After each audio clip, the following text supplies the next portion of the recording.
Hello everyone! Welcome back to my channel. This is Peter Ortega and you're watching The Diary of a Social Climber. So, I'm using the record button from directly from YouTube. So it means there's no editing. You'll get raw video footages of me preparing myself. So I'm doing what do you call this, a get ready with me video. I'm about to go to work, so I'll prep myself and ready myself, put on some makeup before going to work.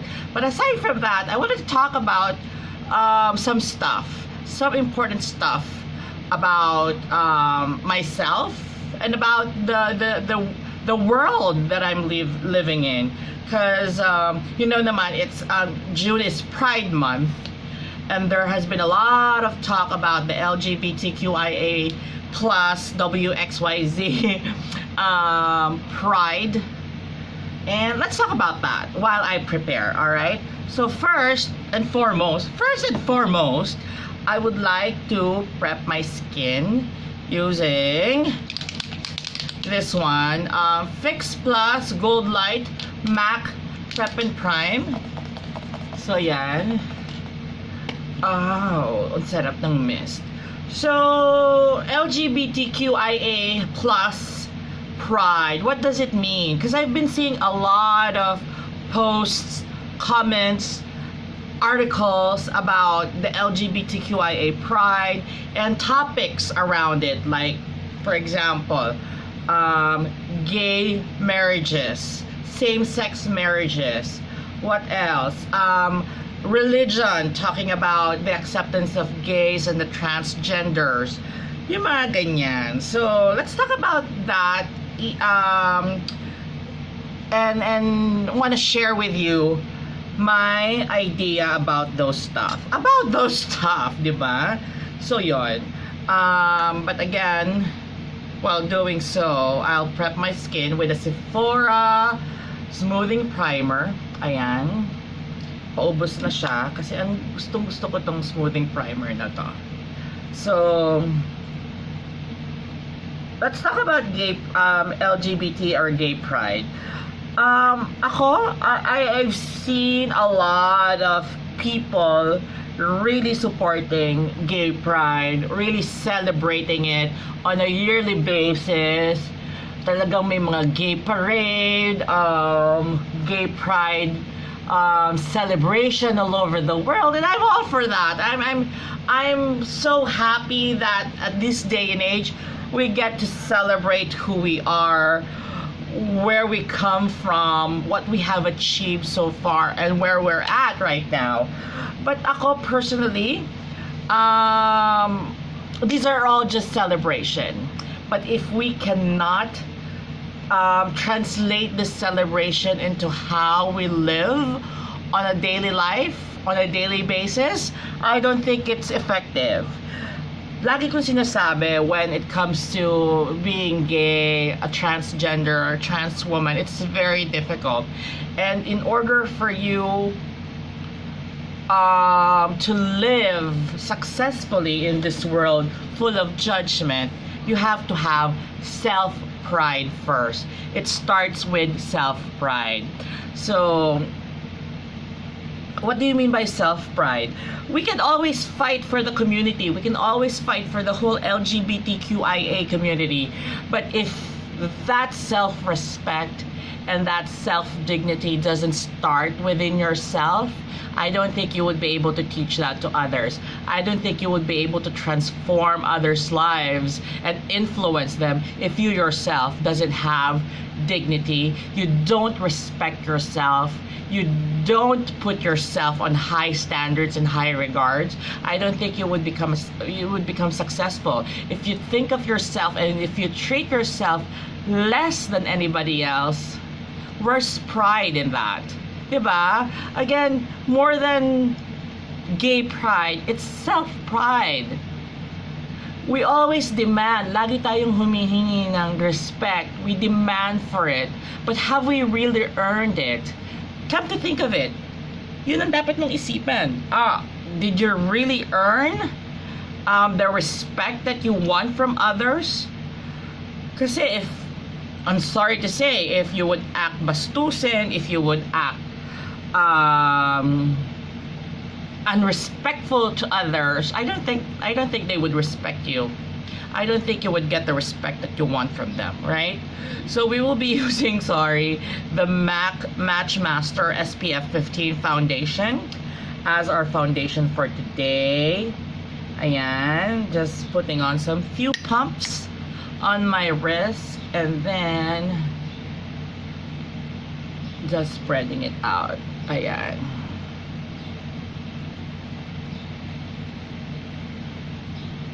I've been using this for the longest time, this MAC Matchmaster. This one is 1.0. 1.0. So I'm just spreading it. Again, we're not going for the full coverage effect, only because office lang naman tayo pupunta. So a medium coverage will do. So ayan, I'm just spreading it out. Parang nagbubuo-buo siya. Luma na ba to? Is it expired? I don't think so. Nakakaloka. Parang nagbubuo-buo siya. Alright. And then I saw in Facebook that there are people like going for the LGBTQ community, and some of these people uses their religion, the Bible, to really pin us down, no? Talagang they would condemn us as if we're sinners, that we will not go to heaven, that God did not create us, that we will rot in hell, and all that. First and foremost, I believe that parang ang puti, parang nag-iba na siya ng, parang mas maputi na siya sa akin ngayon. No? Well, anyway, I'll blend this one out. That if your religion teaches you to hate, teaches you to condemn others, teaches you to judge others, and more importantly, if your religion teaches you to persecute and kill others, then that's not a good religion. You might want to think of another religion or another belief, because religion doesn't teach hate. Religion should not teach violence. Diba? Religion is all about love and respect for others. I will be using Makeup Forever Pro Finish, my favorite, my last one, just like what I've mentioned in my other video. Ano na to? Face out. So going back, religion shouldn't teach their people to hate on others. Yeah, maybe sa Bible it says this is what you do, this is how you do it, but again, it's subject to different interpretation, and throughout the thousands of years there has been a lot of people interpreting the Bible differently. There are some that would interpret the Bible into their favor.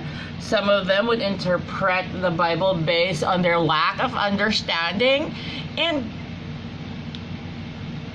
you know, it is what it is. But again, bottom line, and this is how you should view things, as always, regardless if it is religion or life, that if that belief teaches you to hate, persecute, and kill others, I don't think that's right, diba? So ayan, perfect na siya, maganda na ang kanyang coverage, I like it. Let's go to the kilay. I always do the kilay first before the eyeshadow, because gusto kong may forma na kaagad yung kilay ko. Yun yung sinusundan ko ng eyeshadow ko. So I will be using this brow soap for my kilay to make it kalat. Yan. To make it brush lang. Anong tawag doon? Bushy eyebrow. Ayan.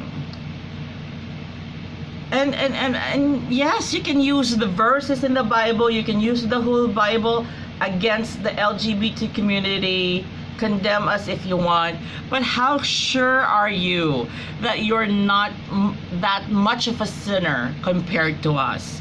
Yes, you may be straight, yes, you're not gay, but for all we know, you have more sins than us. Diba? There are people out there. I'm not saying that it's me because, I have my fair share of sins, but there might be someone out there who is an LGBTQ member and hasn't sinned as compared to a straight man, for example, who stole, na may kabit, na maraming babae, na nagnanakaw, and worse, yung mga pumapatay, nang-hold up at pumapatay, di ba? Again, not just because we're different, makasalanan na ang LGBTQ community. And it doesn't mean that if you're straight, mapupunta ka na sa langit at wala ka ng ibang ginagawang kasalanan. It's so unfair and it's so unrealistic. 'Di ba? Walang perpektong tao.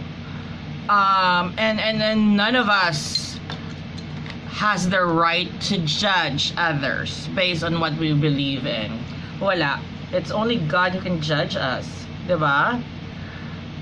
And what's sad is that some of those who really judge and condemn the members of the LGBTQ community are also gay men, na thinking na dahil they're gay men but dress up like men and acts like men, they are far more better than the trans women or the transgender or those who wear girls' clothes.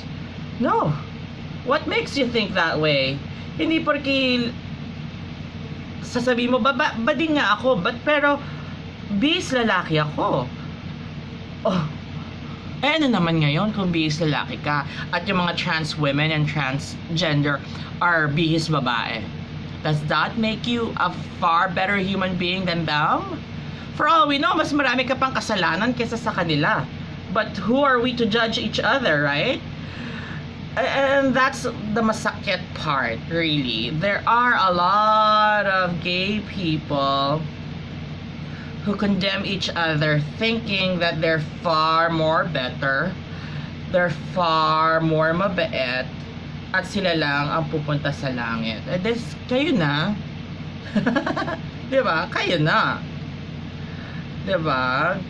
And there's a lot of talk. Nahihirapan ako sa kilay ko habang nagsasalita. I'm so sorry. But yeah, I'm trying to get that bushy eyebrow effect. And hopefully we will be able to get that.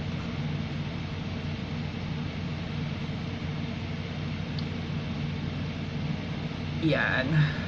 I'm sorry. I have to stop talking for a while just to concentrate on my eyebrows. I just want to make sure that I have a perfect eyebrow today because I have 2 meetings scheduled for today, and it's not a phone meeting, it's not a conference call, it's a face-to-face meeting with 2 different groups, so I have to look my best. So there. Like it. So there.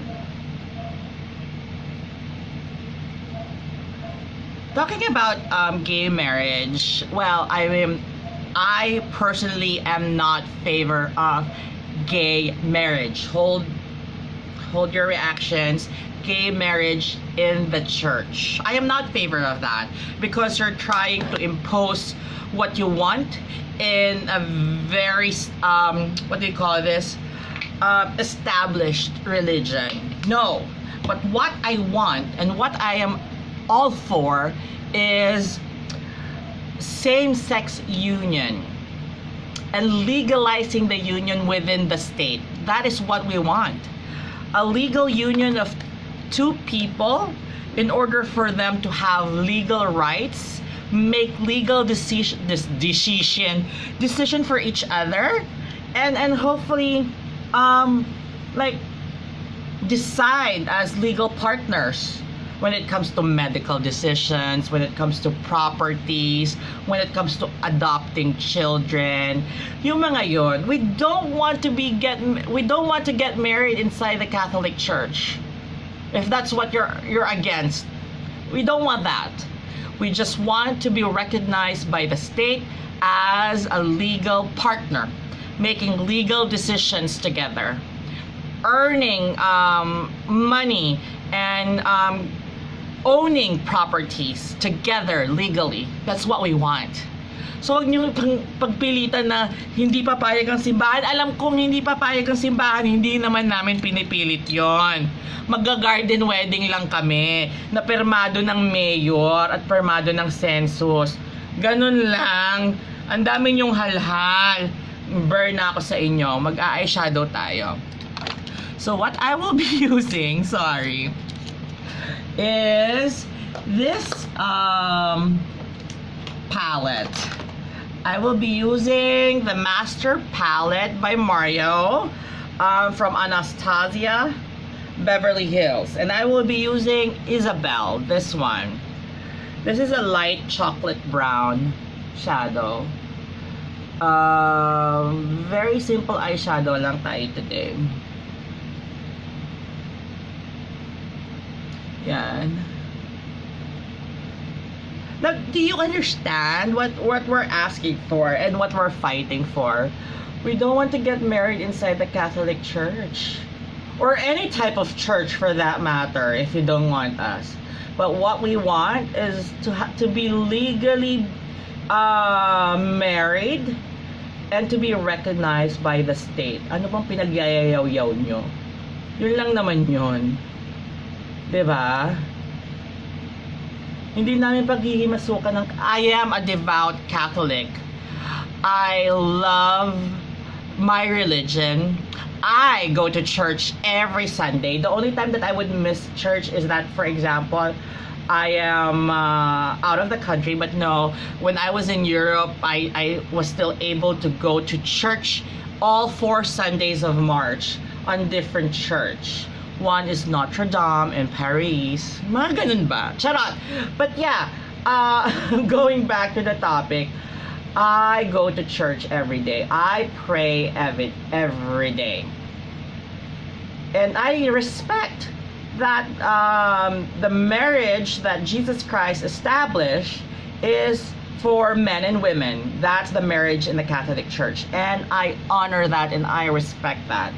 But the marriage that we want to have in this modern age is the marriage and the union that is acknowledged within the state. So there's a big difference.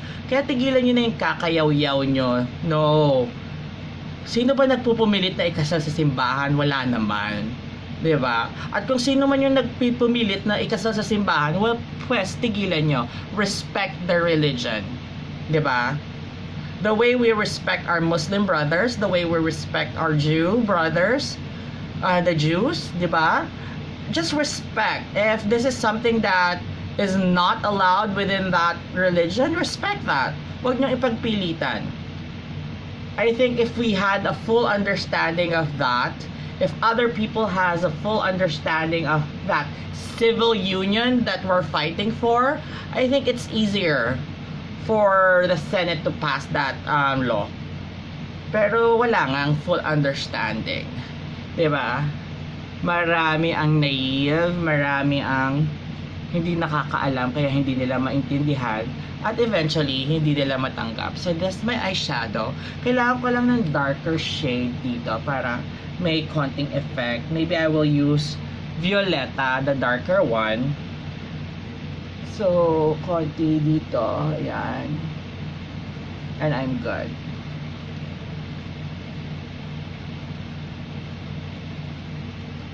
And then, blend lang tayo ulit, diba?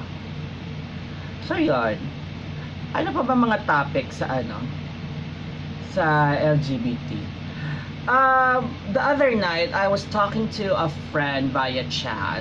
Um, I don't know, maybe because we have the same background, that we work in the corporate world. Maybe that's the reason why we think that way. But we feel na ang hirap ipaglaban ng LGBT community. Especially nowadays, na parang tayo mismo ang, what do you call this? Tayo mismo ang nagbababa ng sarili nating standards. How would other people see us in a different standard if we remain within that standard? Diba? I know you get what I mean. Paano tayo tatanggapin and paano tayo titignan ng ibang tao as differently if we remain the same? If we still don't respect ourselves, if we subject ourselves into humiliation, if we still subject ourselves to be discriminated and to be laughed upon, diba? Diba? It's up to you, again, katulad na sinabi ko, it's self-respect and self-pride. Kung wala ka nun to begin with, then why fight for gay pride when majority of the people that you're fighting for doesn't respect themselves to begin with? So yun, I'll just put a bit of shimmer sa lid ko para may konting effect, drama effect. I actually wet my brush for this one. So yan, with a Fix Plus.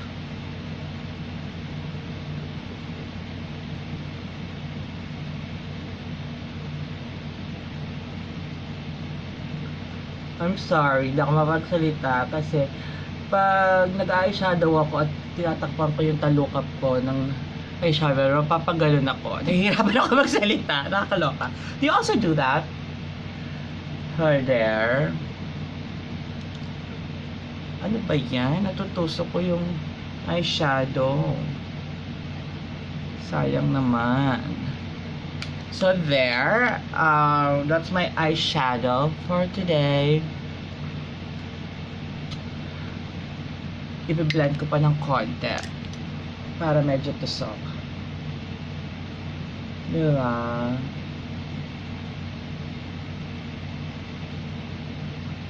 Ayan.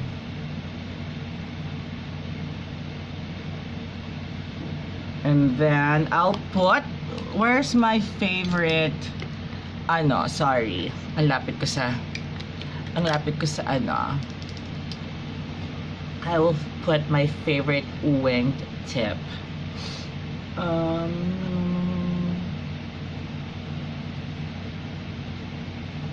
So that's my view when it comes to the LGBTQ community. LGBTQ community, naman pagsalita ng maayos kasi nag-check ay ako. So that's how I do my wingtip. Ayan.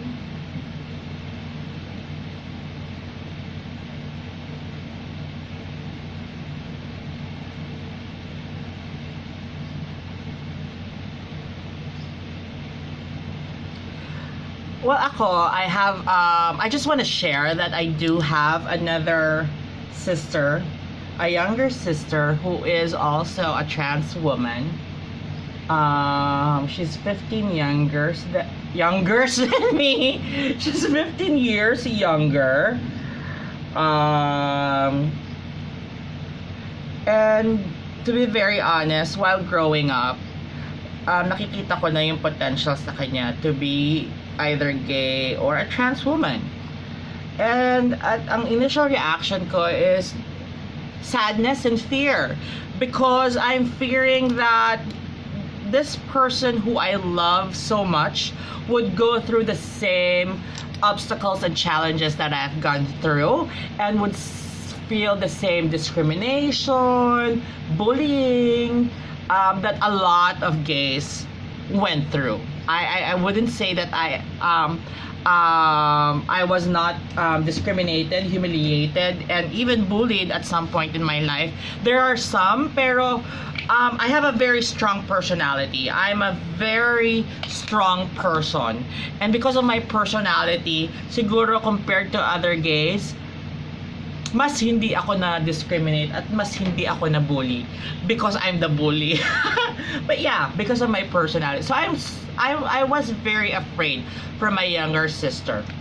But then, I was very supportive upon learning na yun nga ang kanyang preference and that's what he wants to be in life. So I supported her from day one and taught her everything that she needs to learn in order to survive. So I think that's what we need to do. Support each other. Support each other in order for us to survive. And I think that's what is lacking within the community.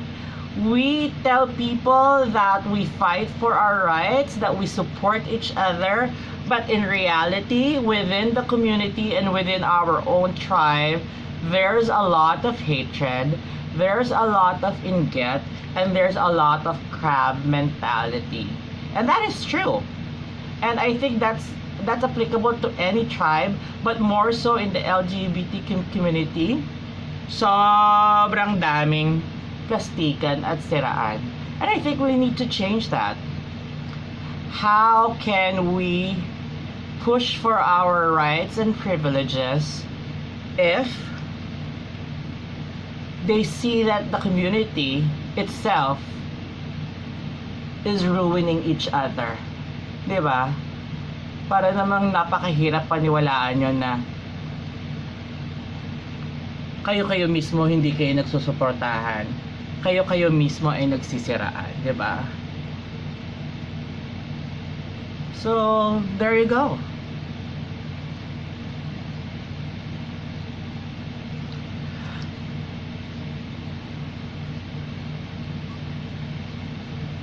So ayan, I'm putting mascara. I think we're good. I just need to put on my blush. And for my blush today, I won't be using a lot of contour. I just want a very simple drunk blushed effect. I'm just putting a bit of blush on here at sa temple, down to my cheeks. Ayun ang uso ngayon. Naaaliw ako sa ganitong effect, yung drunk blush. I find it cute nowadays, ha. But again, my preference might change in the near future. So ganon. And then a little bit of contouring here, here, here, here.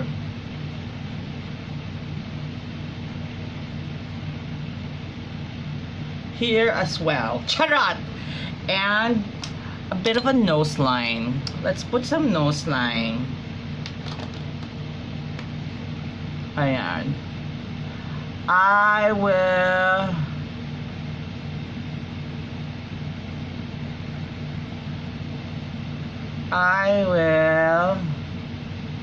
stop at the 30-minute mark. We're already at 28.37. So again, guys, thank you for getting ready with me while I talk about topics about the LGBTQ community. And I hope I was able to enlighten you with some of my thoughts and ideas around the community. If you do agree, thanks. If you don't, I respect that. Please comment down below your comments, suggestions, and violent reactions. I'm very much open to that. I'm very much open to any type of discussion. I don't hate anyone. I don't hate men, women, gays, transgenders, lesbian. What I hate, really, and hate is a very strong word, are people who judge other people, making themselves believe that they are far more better than others. right? So again, thank you for watching, guys. Please subscribe to my YouTube channel, The Diary of a Social Climber, where we talk about everything and anything in climbing that social ladder. Being a social climber is not bad as long as you have that dream and you strive in achieving that dream. That is social climbing. All right, thank you very much, and happy social climbing, everyone. Love, love, love. Bye.